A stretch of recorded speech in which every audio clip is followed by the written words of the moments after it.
morning. Is it? I'm just kidding. Yeah, it's a good morning. It was a long night. It was a long night. It was a long night. So the babies have what Berend, Lyndle, and Eloise have had. You're doing pretty darn good. You know that? Yeah, so she's a little congested. She coughs occasionally, but it just sounds like she's coughing. It doesn't sound, I don't know, like Ada's. Ada's sounds scary. Hers is like a bark when she coughs. I've just never heard anything like it. I got a little video of it, so we can insert that here.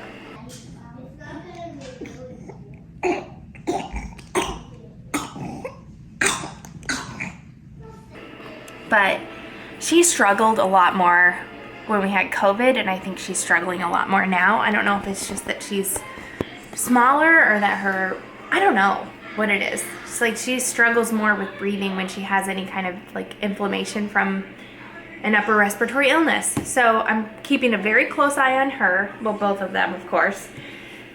And I spent the whole night worrying about her, and she actually slept pretty well. She woke up at like, I'm trying to remember now. I put him down for bed normal time, like 7:30. Alice woke up at like 10 and I fed her, put her back down. She just sounded a little congested, but she nursed fine and her breathing was fine. And then Ada woke up at like, I'm trying to remember. I think I got her up and tried to feed her after I got Alice back down. So it was, or maybe I came back out. I think I came back out and then went back in to feed Ada. And at that point she was crying. Like she started stirring at the same time I was going in. And so she had like this barky cough and was congested enough that she couldn't nurse, which it took me a while to figure that out because she was crying and it was like she wasn't really trying to nurse. And I think it's because she knew she couldn't breathe through her nose. So anyway, I eventually brought her out and like suctioned her. And then she nursed, and then she went back to sleep for several hours. So that was good. But of course, that whole time I'm like making sure she's breathing, and any cough would wake me up. And so anyway, it was a long night. I fed them both at like 3 something, and then they just, Alice seems pretty normal. Ada she normally can stay awake for about 2 hours when she wakes up for the day, and she can only stay awake for like a little over an hour this morning, which as much rest as she'll get, I will let her take. I said that really weird, sorry. I'm a little frazzled. The big girls are still sleeping and it's 9:44. Just letting them sleep as long as they want. Bear's awake and he's watching Octonauts, and I'm trying to figure out, I always struggle with like, I have a bunch of milk in the fridge, extra milk that I need to like put into bags and freeze. So I'll do that while I'm talking to you. It just, when you have it in the refrigerator, it settles. And so it has this huge ring of fat that I want to incorporate back into the milk. So it just takes a little bit of swirling. Oh, so I was gonna say, I want the kids to not just watch TV all day, but it's raining outside, and it's probably, like, it would be good for everybody, including myself, if we just had a day where there are no expectations. Lyndle was coughing quite a bit last night. I just think everybody needs to rest, and like, when you're 3 and 4 years old, the only way to force them to rest, God bless you, is to, well, the easiest way is to put a show on, not the only way. But I'm thinking already, like, how can I make this a little bit less like just sitting and watching TV all day? So I was thinking maybe we'll watch like 1 episode of something, and then we'll come over to the table and draw a picture about the episode. Or I don't know, do something in between each episode. I'm just trying to figure it out. So that's where we're at.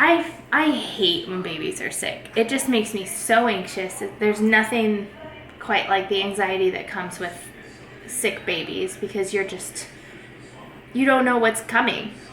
Like in a matter of hours, it could change over to something where we need to go to the hospital, especially with RSV, because it peaks on like day 4 or 5. And if today's like day 2 and I'm already nervous, then what's it gonna be like on day 4?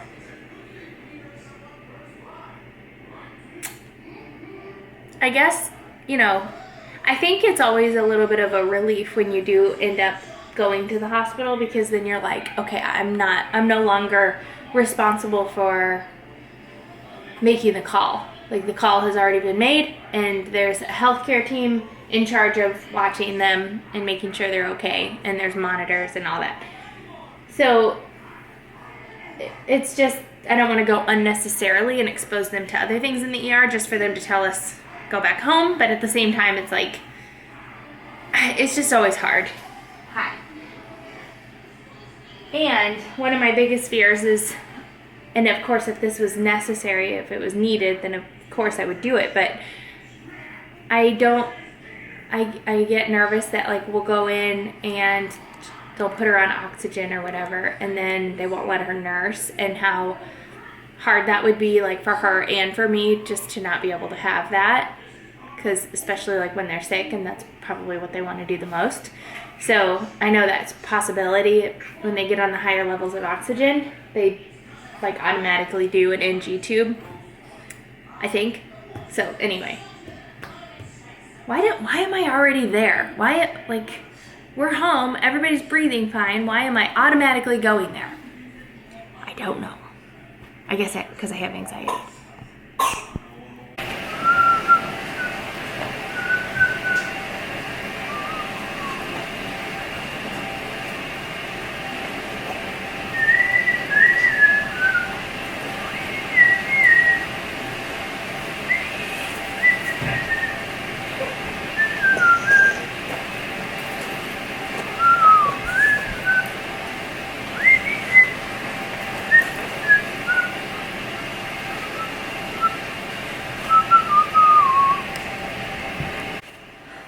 So the big kids and Elsie are all napping. She got up from a nap like an hour ago, but will not be put down, and that's okay. I can't even sit down and hold her. And she hasn't nursed since she got up, and I'm not really sure what that's about. She might just be full, because she nursed like right before she went down for her nap. So I think she's probably gonna fall asleep in this carrier right around the time that Alice wakes up, and I have to go like figure out how to pick up Alice while wearing her asleep. I can do it. I'm not worried. Anyway, that's my update. The big kids are doing pretty good. Just a little bit of a cough, a lingering cough, but I haven't given them like fever medicine since last night. So Berend Lyndle, as long as they stay fever free today, will be considered good to go to school tomorrow, which is good because they have their Halloween party where they wear their Halloween costume to school. That would be very sad to miss it. They already missed their field trip Monday, which I haven't said anything about because I think they forgot about it. Hopefully nobody's talking about it still tomorrow. And what else? You girls are doing good. Breathing is staying fine. We were done with the owlets, but we pulled them back out just to put on tonight. Actually, we only have one now. It'll probably go on her, or just depends, I guess, on who. It'll just depend, I suppose. What else? Our floor plan's finished, so I really would like to like sit down with the book, my design book, and look at our floor plan and just kind of imagine the space. There's already a couple spaces that I'm like, that would be perfect for a built-in bookcase, and I could get my workout in right now. Fruit flies. Do you guys have fruit flies right now? Because I hear they're really bad, and I cannot find the source of them in our house, but they are everywhere. I treat all of our plants with something called systemic granules and something else that I use that kills like gnats and their larvae. So I'm pretty confident that it's none of the plants or the soil that they're coming from. Our fruit basket everything's fresh in that. I just cannot find a source, so I don't know what the heck is going on with the gnats. Maybe it's just they're just everywhere right now. Oh no, oh no, I'm sorry.